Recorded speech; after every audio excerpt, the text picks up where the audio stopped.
SAfm, South Africa's news and information leader. Thank you, Nancy. In the news, Minister Gordhan says South African banks are stable and Breivik denies responsibility for Norway killings. Good afternoon. Finance Minister Pravin Gordhan says South African banks are stable and healthy and not facing a crisis of any kind. Gordhan was speaking to the media today in Johannesburg. He says although government is concerned about the increase in unsecured lending by banks, the sector remains in a good financial state.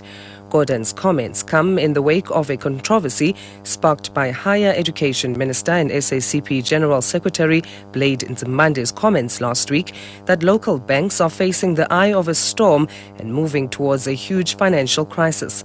Amina Akram reports. Government says it will look into the matter of unsecured lending, which seems to be on the increase, especially from higher income groups.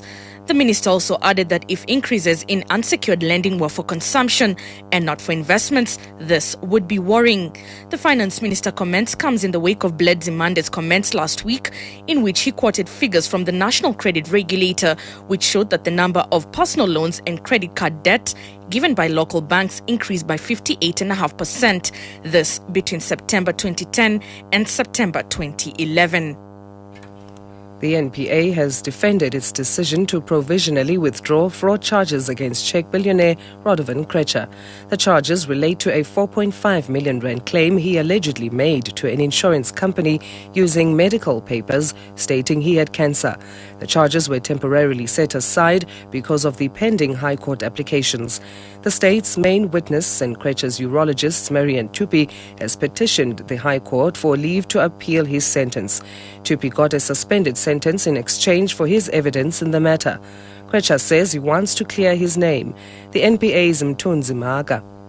We felt it is proper to have the charges provisionally withdrawn, pending the finalization of the application to review and set aside the 105A agreement which concluded with Marian Tube. It can be fair on the part of all involved in the criminal case against Mr. Krejcir to have this matter on the roll indefinitely, because we don't know when that review application will be completed.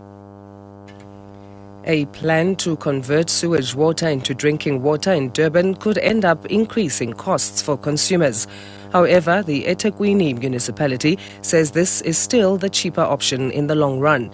Head of Water and Sanitation at the eThekwini municipality, Neil McLeod, says about 12% of the city's tap water will come from recycled sewage effluent that has been processed under stringent control processes. The project is currently in the environmental impact assessment phase.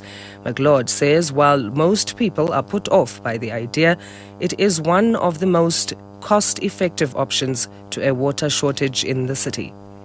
Most of the rivers, even those that run from our neighbouring municipalities into Durban, are heavily polluted with sewage. And that water is being treated right now using conventional water treatment processes and being drunk by all of us. So it's not something new. If you live in Joburg, I think you've drunk water that's been through 7 other people's stomachs. In Durban, we're drinking Pietermaritzburg's effluent. You just got to get your head around it. Because it's a river, you think it's pristine, pure and clear, and it's anything but that.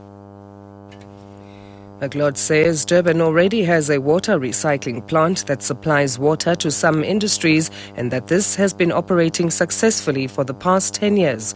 He says the rise in cost can be expected even with the construction of the new 1.5 million rand Spring Grove Dam that has already added at least 10% to water bills. Just the cost of treating the sewage or the desalination or the new dam will be higher than the price people are paying for the water delivered at their houses now. So it has to have an impact on the tariff. Moving abroad, the man accused of killing 77 people in Norway last July has pleaded not guilty at the opening of his trial. Anders Breivik admitted carrying out the attacks but denied criminal responsibility.